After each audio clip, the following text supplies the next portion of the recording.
Be careful not to knock anything over, dear. That glass is worth more than his monthly salary, whispered the platinum-haired woman as Kesha poured champagne at the head table of the Metropolitan Hotel in Manhattan. The high-pitched laughter echoed. Among the guests, the kind of laughter that cuts to the soul because it assumes you're too small to matter. Kesha was 25 years old, worked 3 jobs to support her 4-year-old daughter, and her simple appearance, basic black uniform, curly hair pulled back into a discreet bun, made her practically invisible to those people. The ballroom sparkled with baccarat crystal and Italian marble, every detail screaming wealth. The center table held the $8 billion merger agreement that dominated the evening's conversation. Richard Whitmore, the billionaire host, presided over the table with the authority of someone who never had to prove his worth. Around him, executives, shareholders, and lawyers celebrated what would be the biggest deal of the year in the technology sector. Kesha was just a waitress there to serve drinks and disappear. But when her eyes caught a specific clause in the contract, she froze. She approached his side, her voice barely above a whisper. "Mr. Whitmore, don't sign that." What happened next left the entire room in absolute silence. Kesha didn't seem to belong in that world. Her beauty was natural, without elaborate makeup or expensive jewelry, just a serene face that carried a quiet dignity. She had grown up in the Bronx, raised by her grandmother, who cleaned offices at night and taught her that education was the only inheritance no one could steal from her. People looked at her and saw someone out of place, someone who should know his place, but Kesha had never been invisible. She never had been. "Excuse me, did you say something?" asked a gray-haired shareholder, her voice dripping with condescension. "Because I'm sure I didn't hear a waitress giving her opinion on billion-dollar businesses." The table erupted in laughter. A woman in a flashy red dress covered her mouth, with her hand whispering loudly enough for everyone to hear. How embarrassing. Someone should explain to her how these things work. A man with a thin mustache shook his head. She probably can't even read these documents properly. She should be in the kitchen, not here. Kesha continued serving, her hands steady. Her face impassive. She owed them no explanation. As she moved on to the next table, a young woman in a gold dress turned to her friend. "Look at the state of her shoes. She clearly has no business being here." Her companion laughed. "I bet she came to pick up leftovers to take home." The words hit her like slaps. But Kesha didn't stop. She adjusted a napkin with precise movements, as if anchoring herself against the storm of cruelty. Some guests turned to watch, waiting to see her break. She didn't break. The contract remained in the center of the table like the trophy of the night. Billions of dollars, entire companies, all boiled down to pages of incomprehensible legal text. Whitmore watched everything with his calculating eyes, the kind of man who didn't need to raise his voice to be respected. When Kesha refilled a glass, her eyes returned to the document. Her breath almost stopped. There it was, a reverse transfer clause buried in the middle of the legal ease. Her late father, Professor Marcus Johnson, had taught her about it years ago. "It's a trap, daughter," he had said, sitting at his desk cluttered with books when she was a teenager. "It seems harmless, but it can destroy an empire in 30 days. His father had been a leading authority on behavioral economics, the kind of man banks consulted in times of crisis. He died when Kesha was 17, leaving behind only his books and handwritten notes. She had read everything, every page, until the words became part of her. Without hesitation, she approached Whitmore. "Don't sign that." The room erupted in hysterical laughter. The lead lawyer, adjusting his glasses, leaned forward. "Who do you think you are to interrupt billionaires?" Her voice dripped with contempt as the laughter grew. "She must think she's in a movie," said a woman with huge earrings to her companion, laughing loudly, saving the day like a heroine. An executive with a gold chain around his neck snorted, "This is adult conversation. Go do his job." The whispers grew, turning Kesha into a joke. The manager, a nervous man with a fake smile, rushed over to her. "Kesha, what are you doing? You're causing a scene?" She didn't look at him. Her eyes remained fixed on Whitmore, who now watched her with a curious expression, as if seeing her for the first time. Her hands clenched the tray, but her voice remained calm. "Transfer of all parent company assets within 30 days? She pointed to the contract with a steady finger. The laughter stopped abruptly.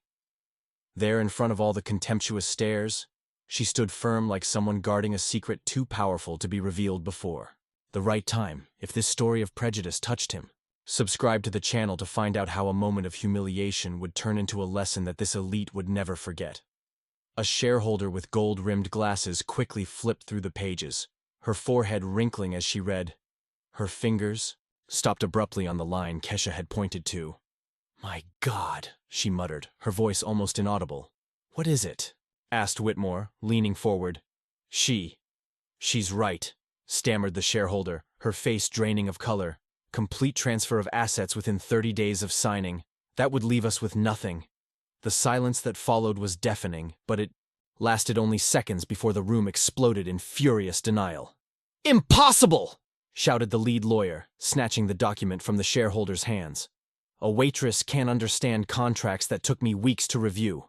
Her in the red dress laughed contemptuously. "Are you really taking a maid seriously? She probably didn't even finish high school." The burly executive slammed his fist on the table. "This is ridiculous. We're allowing AA." He hesitated, but his eyes said it all. A random person to sabotage a billion-dollar deal.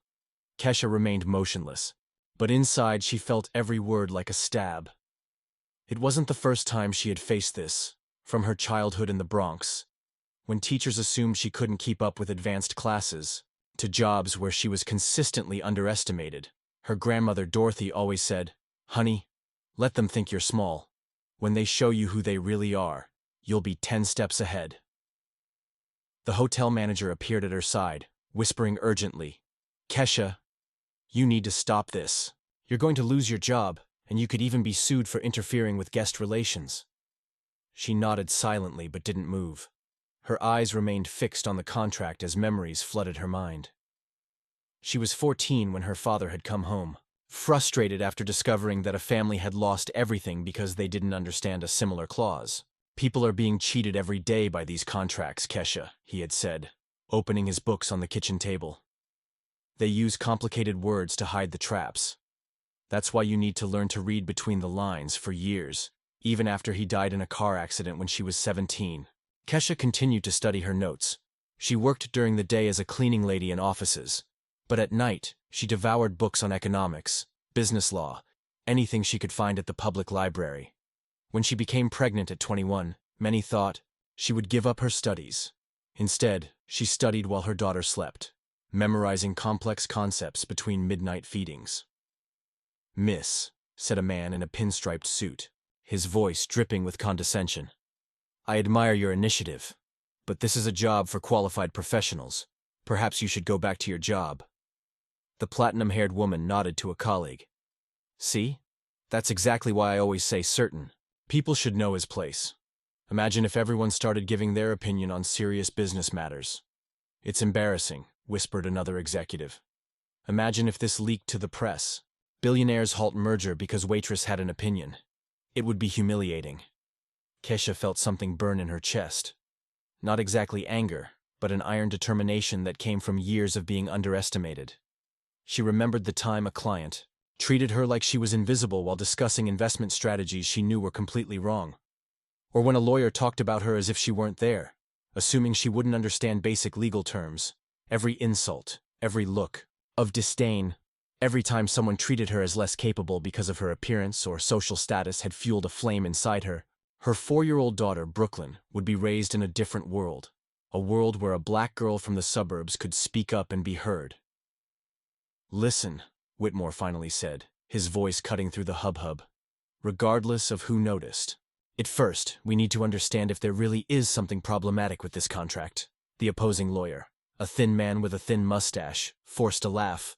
"Richard, don't tell me you're considering canceling an $8 billion deal because of this." He gestured vaguely toward Kesha. "She doesn't even know how to use a calculator properly," sneered a woman with extravagant jewelry. "How could she possibly understand complex corporate structures?" But Kesha noticed something the others didn't. Whitmore was actually reading the clause now, his eyes scanning each word with growing concern, and he wasn't the only one. 2 other shareholders had leaned forward to examine the document, their expressions gradually changing from contempt to unease. She knew that look. It was the same look she saw on her father's face when he discovered a legal trap. The same expression she herself had when she recognized the pattern in those pages. For a moment, When she saw Whitmore pause on a specific line, her breath almost stopped. He had found the second clause, the one she hadn't mentioned yet. The one that would turn the problem from catastrophic to apocalyptic. Each new attempt to silence her only strengthened something inside Kesha that her oppressors couldn't see. A silent force fueled by the very injustice they were trying to impose. What those privileged people didn't know was that every act of contempt was writing her own sentence, and the final judgment was closer than anyone could imagine. While the lawyers furiously argued the validity of the clause, Kesha discreetly removed her cell phone from her apron pocket. Her hands trembled slightly as she typed a quick message. Professor Williams, I need to confirm something urgent about reverse transfer contracts. It's about those cases that my father documented. The reply came within seconds. Kesha, where are you? Those contracts are extremely rare and dangerous. I'll call you in 5 minutes. Doctor. Marcus Williams had been her father's best friend and research colleague at the university. When Professor Johnson died, Williams became a father figure to Kesha, secretly helping her with her self-taught studies. He knew she had inherited not only her father's books, but also her genius for spotting financial traps. Miss, said a harsh voice behind her. It was the lead lawyer on the merger, Dr. Harrison. Beck, a man who charged $1,000 an hour and made no secret of his disdain. Would you mind putting your phone away during a serious discussion? Some of us have billions at stake here. Sorry, Kesha muttered, putting her phone away, but her eyes remained fixed on the contract, scanning lines that the others had completely ignored. The woman in the red dress rolled her eyes dramatically. See, she can't even keep her attention focused. Typical of people who don't understand the magnitude of what's happening here. She's probably texting her boyfriend, sneered an executive in a gold tie, telling him how she saved a billionaire today. It'll be the talk of her girlfriend's group. Laughter spread around the table, but Kesha ignored it completely. Her mind was processing something far more serious than anyone could have imagined. It wasn't just a problematic clause. It was a complete asset-stripping scheme that would turn Whitmore Industries into a shell company in a matter of weeks. His phone vibrated silently.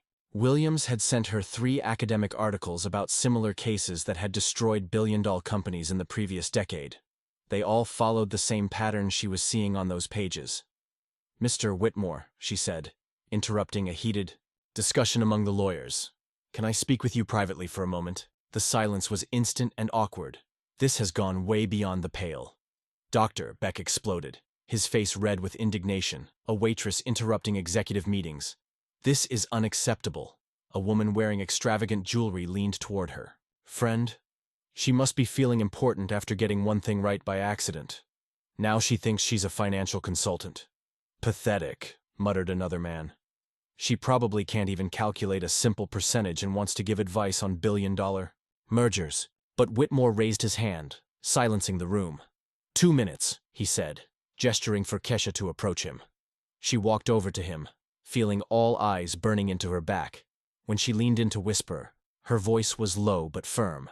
Page 63, line 9. They're not just buying his company, Mr. Whitmore. They're buying the right to take on all her personal debt as well, including the mortgage on her home and the shares she owns in other companies. Whitmore quickly flipped to the indicated page. His eyes widened when he found the specific line written in legal language so complex that even he had overlooked it. How did you? He began, but Kesha was already returning to her position. There's no way she could understand that, Doctor, Beck said aloud, trying to read over Whitmore's shoulder. She must be making it up to get attention, but the billionaire wasn't listening anymore. He grabbed his own phone and typed furiously, I need my personal lawyer here now, maximum emergency. Meanwhile, Kesha received another message from Williams. I've analyzed the pattern you described, Kesha. This isn't just a merger. It's a hostile takeover in disguise. If they sign this, they'll lose everything in 90 days. Your instincts are correct, just as his instincts have always been. She put her phone away and watched the confusion grow at the table. The executives from the acquiring company were starting to get nervous about Whitmore's sudden hesitation. His leader, a bald man with sunglasses named Henderson, was leaning closer and closer over the table. Richard, don't tell me you're considering canceling because of some employees' conspiracy theories, Henderson said, forcing a laugh. That's ridiculous, even for you. Maybe we should explain to her how the real world works, suggested a platinum-haired woman with a cruel smile. People like her need to understand his place in society. Kesha felt something familiar burn in his chest. The same determination that had made her study late into the night when everyone told her she should be realistic about her limitations. The same strength that had made her graduate at the top of her class in high school, even though she worked part-time to help with household expenses. She remembered the nights at the public library reading about economics, while other moms her age were out having fun. The times college professors laughed when she showed up at open lectures, assuming she was just an uneducated, curious person. Every time someone underestimated her because of her appearance, her age, her color, her background. But they never saw what William saw when he informally tested her knowledge the previous year. A mind that processed complex financial information as easily as others read newspapers. An ability to detect patterns and inconsistencies that had been honed by years of obsessive study of his father's work. Whitmore's phone rang. He answered quickly. "Doug, I need you to review a contract urgently." "Yes, I'm emailing it now." "No, it can't wait until tomorrow." Henderson was getting visibly irritated. "Richard, this is getting ridiculous. We have deadlines to meet and investors waiting, and I have a company to protect." Whitmore replied dryly without taking his eyes off the document. A female executive in a blue blazer whispered loudly enough for Kesha to hear. "Imagine if this leaks to the press. Billionaire cancels merger because he believed a waitress. It would be humiliating for all of us." Kesha continued working silently, but now every move was calculated. She knew exactly where every problematic clause was in that contract. She knew there were at least 3 more pitfalls that no one had discovered yet. And most importantly, she knew that Williams was on his way with information that would turn that night into something much bigger than a simple canceled merger. As she collected empty glasses, she watched Henderson nervously typing on his phone, probably informing his superiors about the unforeseen situation. The man had no idea that Kesha had discreetly photographed several pages of the contract when no one was looking, and that those images were already in the hands of one of the most respected economists in the country. The truth was that this merger wasn't just unfair, it was criminal. And in less than an hour, when Williams arrived with complete documentation of the precedent cases, everyone in that room would discover that they had underestimated not just a waitress, but a mind that understood the financial world better than many of his own lawyers. For a moment, as Henderson watched her collecting plates with apparent submission, he smiled condescendingly, convinced that he had regained control of the situation. What he couldn't imagine was that every second of his arrogance was being documented, and that very soon he would discover that underestimating Kesha Johnson had been the most expensive mistake of her career. The hall door opened at exactly 10:15 p.m., and Professor Marcus Williams entered like a silent storm. At 62, with impeccable gray hair and the bearing of someone who had advised presidents during economic crisis, he carried a leather briefcase that seemed to weigh more than the future of everyone present. "Dr. Williams," Whitmore stood up immediately, recognizing the legendary economist. "What brings you here?" Williams walked directly to Kesha, who continued collecting plates as if nothing was happening. "Senorita Johnson," he said, her voice echoing through the now completely silent hall. "I have reviewed the photographs you sent. I need to speak with all of you." The impact was instantaneous. Henderson nearly knocked over her champagne glass. "Photographs? What photographs?" Dr. Beck, the lead lawyer, jumped out of his chair. "That's absurd. A waitress can't photograph confidential documents." Williams opened her briefcase with the calmness of someone who had dismantled billion-dollar schemes for decades. "Actually, she can, especially when those documents contain evidence of corporate fraud on an international scale." He took out a stack of papers and spread them across the table, replacing the merger agreement. "Ladies and gentlemen, you are not witnessing a merger. You are witnessing the biggest money-laundering and asset-stripping scheme of the last 20 years. Her red dress woman let out a muffled scream. A shareholder stumbled as he tried to stand up. Henderson, who until then had maintained her arrogant composure, was visibly pale. "That's impossible," he stammered. "Our lawyers reviewed everything." Williams smiled coldly. Oh, his lawyers knew exactly what they were doing.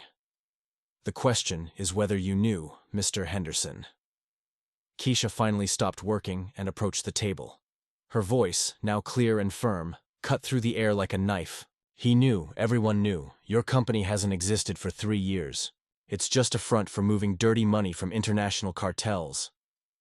The silence that followed was broken only by the sound of Henderson frantically typing on his phone, probably trying to alert his superiors that the scheme had been uncovered. Williams continued. What Miss Johnson identified weren't just asset transfer clauses. They were laundering mechanisms that would turn Whitmore Industries into a shell company in 90 days, allowing billions of dollars of criminal proceeds to be cleaned through seemingly legitimate transactions.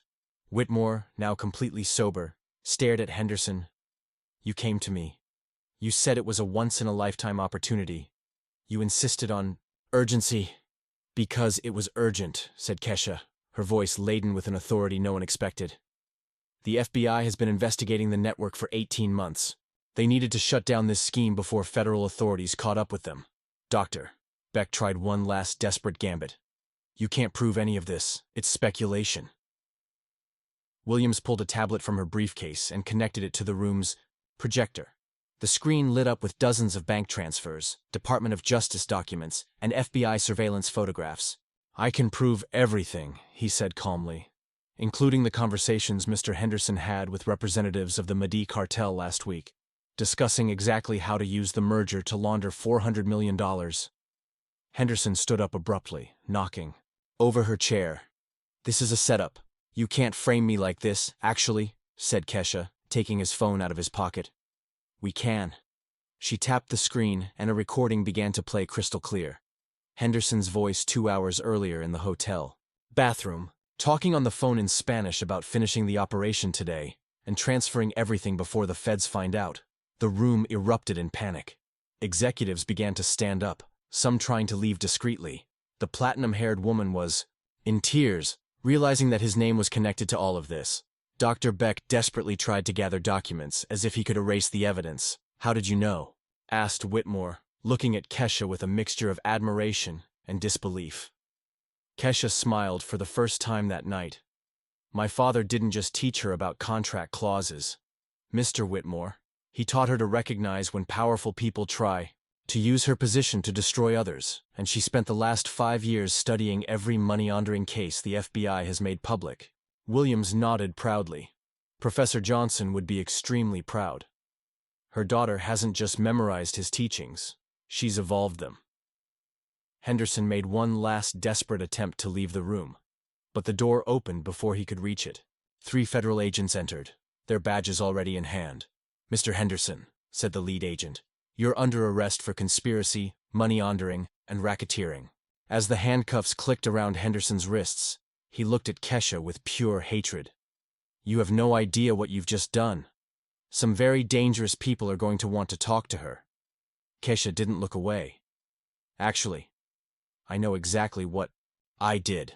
I saved Mr. Whitmore's company and helped the FBI dismantle an operation that was financing violence and destruction.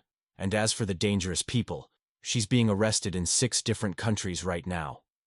The federal agent confirmed. Coordinated operation. It started 20 minutes ago. 43 simultaneous arrests, Dr. Beck tried to make his way toward the exit, but another agent intercepted him. Dr. Beck, we need to talk to you as well. We have some questions about fees you received from criminal organizations. Within 15 minutes, half the room had been evacuated. By federal agents, the executives who remained were in shock, realizing how close they had come to destroying his own life out of greed. Williams approached Kesha, who had returned to stacking plates as if nothing out of the ordinary had happened. You knew all along, didn't you? I suspected it 3 weeks ago, she replied calmly. When I heard Henderson speaking Spanish on the phone, my father always said that when powerful men whisper in languages they think no one understands, they're usually planning something terrible. Whitmore approached, her voice full of reverence. You saved my company. You saved my life. How can I ever thank you? Kesha finally stopped working and looked at him. By hiring people for what they know, not for what they look like. And by making sure young people like me have real opportunities to show his worth. The woman in the red dress, one of the few who hadn't been taken away in handcuffs, approached timidly. I'm sorry for what I said. I had no right to. No, Kesha interrupted gently.